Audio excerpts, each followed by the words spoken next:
Բարի եւ օրհնյալ առավոտ, սիրելի հարազատներս։ Հիսուս Քրիստոսի սուրբ ու զորավոր անունով օրհնում եմ յուրաքանչյուրիս։ Հայր Աստված, ես խնդրում եմ, որպեսզի Սուրբ Հոգով հպվես մեզ, Տեր ջան, բացես մեր հասկացողության աչքերը, լուսավորես մեր միտքը, Տեր ջան, քանդես մեր մտքի, սրտի, հոգու, հասկացողության վրա դրված կապանքները, շղարշները պոկես, Տեր, որպեսզի քո լույսը մտնի մեր մեջ, որպեսզի մենք կարողանանք ընդունել քո ճշմարտությունը եւ ոչ միայն ընդունել, այլ ապրել քո ճշմարտությամբ, որ մեր շունչը, մեր մարմինը, մեր սիրտը, մեր միտքը չհակառակվի քո ճշմարտությանը, որպեսզի մեղքը չկարողանա մեզ բաժանված պահել քեզանից եւ խաթարի մեր կյանքը եւ թունավորի մեր կյանքը եւ բերի մեղքի բոլոր չար հետևանքները, ինչպես նաեւ մեր կործանումը։ Հիսուսի անունով աղոթեցի։ Ամեն։ Ես թարգմանում ու ձեր հետ կիսում եմ Հռոմեացիների նամակի մեկնությունը ըստ իմ հովիվ Էբո Էսելի եւ մենք երեք խոսում ենք մեղքի մասին, որ մեղքը կապված է, որ փրկությունը կապված է մեղքի հետ։ Աստված եւ Աստվածաշունչն ասում է, որ ողջ մարդկությունը ներառյալ ես ու դու ամբողջությամբ ողն ու ծուծով ապականված ենք մեղքով եւ որ ողջ մարդկային ռասան մեղավոր է եւ չկա մի բան, որ մենք կարող ենք անել ինքներս մեզ մեղքից ազատելու, մեզ անմեղ դարձնելու, մեր ընթացքը փոխելու, ինքներս մեզ արդարացնելու համար Աստծո առաջ։ Աստված մի ելք է տվել, դա իր Սուրբ Որդին է, Հիսուս Քրիստոսը եւ խաչի վրա նրա արված զոհողությունը։ Եվ սա շատերի մոտ առաջացնում է ատելություն Աստծո հանդեպ, քանի որ ընկած մարդը, մեղավոր մարդը, պետք է գտնի ինքն իրեն մի ձևով հանդուրժելու միջոց, եւ ընկած մարդու մեջ գերիշխող մեղքը հպարտությունն է, որ մեր մեջ է մտել Ադամից ու Եվայից սատանայի միջոցով։ Եվ նման մարդը ստեղծում է իր մասին մի կերպար, ավելի ճիշտ կարծես սատանան է դա հյուսում իր մտքում, որ ամեն ձևով խուսափի դատաստանից Աստծո առաջ, եւ նա հյուսում է մոլորությունների ցանց իր մասին, որ իբր թե ինքը բարի է, ազնիվ է, անմեղ է, մնացածներն են վատ, ու չի ընդունում, որ իր գործերը Աստծո առաջ չար է։ Ինքը Աստծո ստանդարտով չի նայում, այլ մարդու ստանդարտով, եւ չի ընդունում, որ ինքը փրկչի ու ներման կարիք ունի, փոխարենը ատում է Աստծուն, որ Աստված ասում է դու փրկչի կարիք ունես, դու մեղավոր ես։ Դրա համար կարճ խոսեցինք փրկության մասին, որ փրկությունը նշանակում է մեղքից ազատում, մեղքի մահապատժից ազատում, փրկությունը նշանակում է Հիսուս Քրիստոսը իր արյունով փրկագնում է քեզ մեղքից եւ սատանայից եւ խավարից եւ կործանումից, որտեւ մեղքը մեկուսացնում է մեզ, բաժանում է մեզ Աստծուց, թունավորում է մեր հարաբերությունը Աստծո հետ։ Խոսեցինք այն մասին, որ մեղքը նաև հետևանքներ ունի, թե ժամանակային տարածքում այս երկրի վրա, թե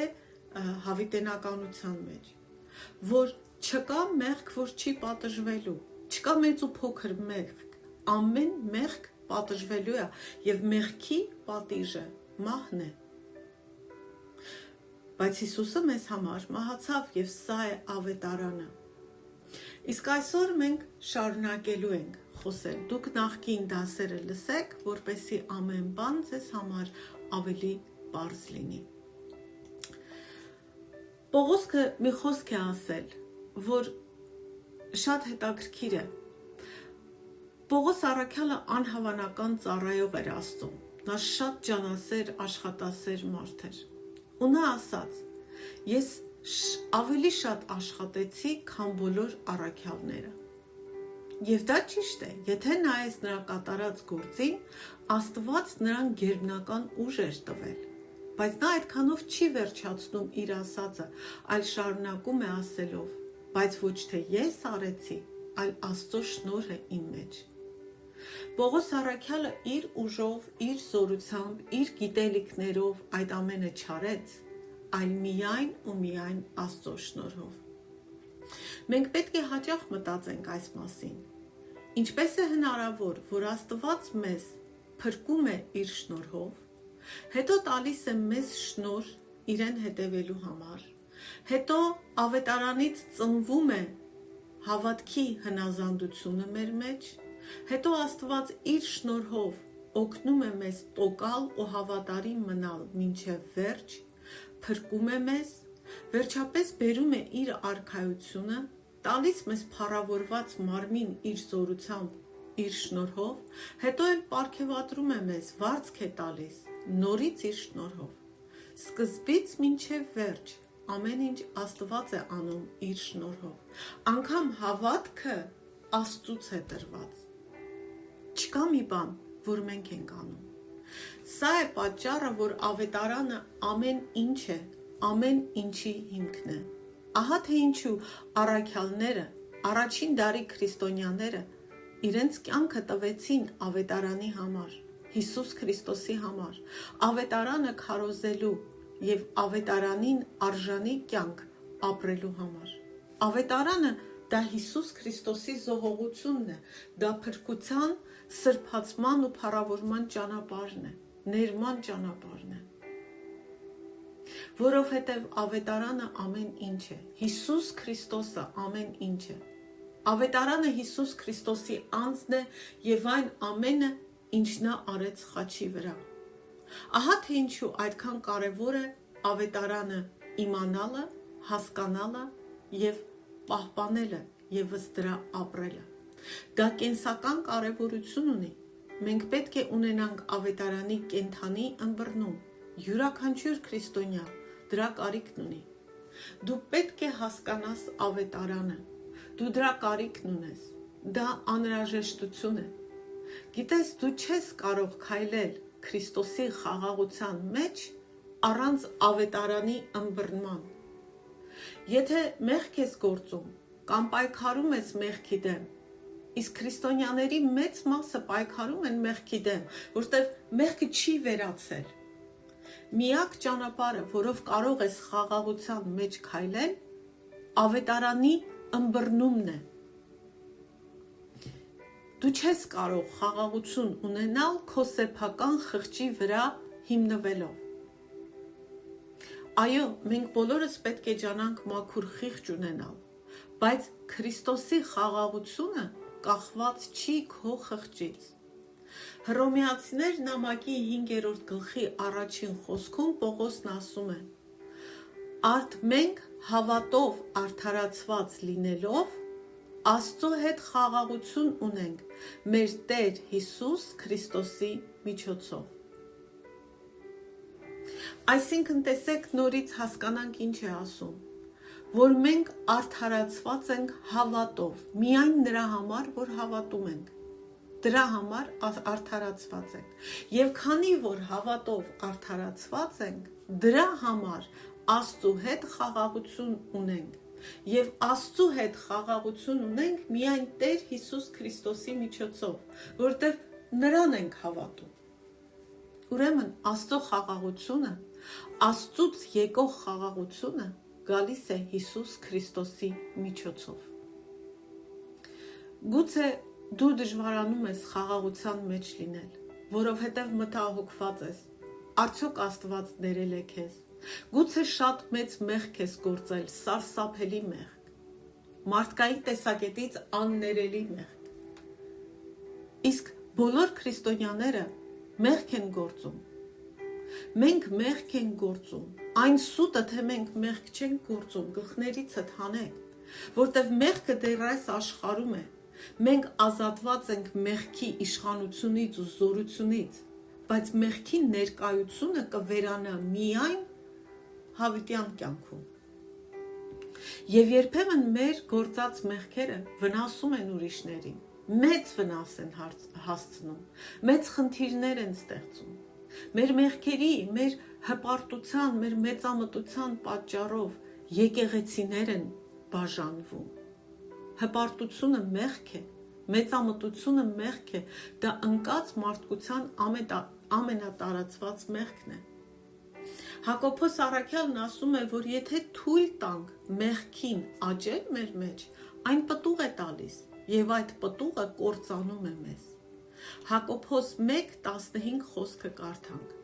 Այնուհետև ցանկությունը հղանալով մեղք է ծնում,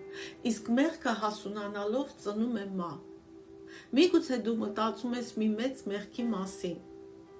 որ ինչ-որ մեկը գործել է, ու մտածում ես, քեզ հարց ես տալիս, ինչպես է նա կարողանում գիշերը քնել, ինչպես է նա հաղթահարում իր մեղքի հետևանքների ծանր գիտակցումը։ Միակ ճանապարհը նա է, որ այդ մարդը հասկանա ավետարանը, Հիսուսի արած զոհողությունը, խորությամբ հասկանա, թե ինչ արեց Հիսուսը խաչի վրա եւ ընդունի դա, որտեւ երբ որ հասկանա ու ընդունի, ինքը կկարողանա խաղաղության մեջ մնալ։ Իսկ քանի որ դու չես հասկանում, դու գուցե ատես իրեն, գուցե ուզենաս իր գլխին դատաստան բերել, որտեւ դու չես հասկանում ավետարանը։ Որովհետև Աստված չի վերաբերվում մեզ, մեր մեղքերի համաձայն։ Սաղմոս 103-ում Սաղմոս 2-ն ասում է. «Օրհնիր Տիրոջը հոգիս եւ մի մոռացիր Տիրոջ բոլոր բարիքները»։ Նա թվարկում է շատ բաներ եւ հետո 10-րդ խոսքում ասում է.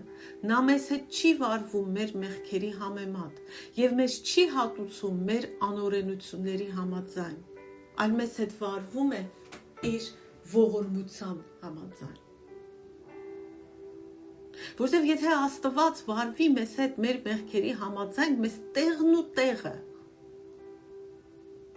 սատակ պիտի անի, սատկեցնի, դատաստան բերի մեզ վրա, տեղն ու տեղը, ինձ, քեզ,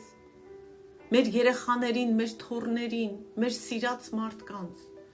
ոչ մի ողորմություն չպիտի լինի։ Երբ դու կանգ ես առնում այս խոսքի վրա եւ խորհրդածում ես նաեւ Հռոմեացիների 5-րդ գլխի առաջին խոսքի շուրջ, ինչ մեղք էլ որ գործած լինես, եթե դու ընդունել ես Քրիստոսին ու խոստովանում ես քո մեղքը, խաղաղությունը սկսում է լցվել քո սրտի մեջ, անկախ քո գործած մեղքից, դրանց չափից, խորությունից, ում ինչ վնաս է բերել, անկախ ամեն բանից եւ անկախ նրանից, թե դիմացինդ ինչ է մտածում եւ ինչքան թույն է շնչում քո հանդեպ։ Թեև դու մեղք ես գործել, թեև սխալվել ես, թեև ինչ-որ շատ վատ բան ես արել։ Եկեք նորից կրկնենք այս երկու գերկարևոր խոսքերը։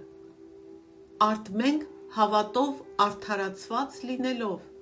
Աստծու հետ խաղաղություն ունենք մեր Տեր Հիսուս Քրիստոսի միջոցով։ Եվ երկրորդ խոսքը Սաղմոս 103:10-ն է։ Աստված մեզ հետ չի վարվում մեր մեղքերի համեմատ եւ մեզ չի հատուցում մեր անօրենությունների համաձայն։ Սա ավետարանի խոստումն է։ Նրանք, ովքեր գոռոզ են ու չեն ապաշխարում, այլ միայն դատաստան են կանչում մարդկանց վրա, դրանից է, որ կույր են հոգեպես, չեն հասկանում ավետարանի ողորմությունը, չեն հասկանում, որ իրենք եւս մեղավոր են եւ ողորմության կարիք ունեն, որ ամեն անգամ դատաստան կանչելով իրենք իրենց գլխին են դատաստան կանչում։ Ավետարանը Հիսուս Քրիստոսը ամեն ինչ է, կյանք է, ողորմություն է, ներում է, սրբացում է։ Դրա համար մենք պետք է ճանաչենք ավետարանը, հասկանանք ավետարանը, ապրենք ըստ ավետարանի եւ պահպանենք ավետարանը, որպեսզի սուրբ ու ճիշտ ավետարանը կիսենք ապագա սերունդների հետ։ Վաղը կխոսենք, թե ինչու է կարևոր պահպանել ավետարանը եւ նրա ճշմարտությունները։ Հիսուսի անունով աղոթեցի։ Ամեն։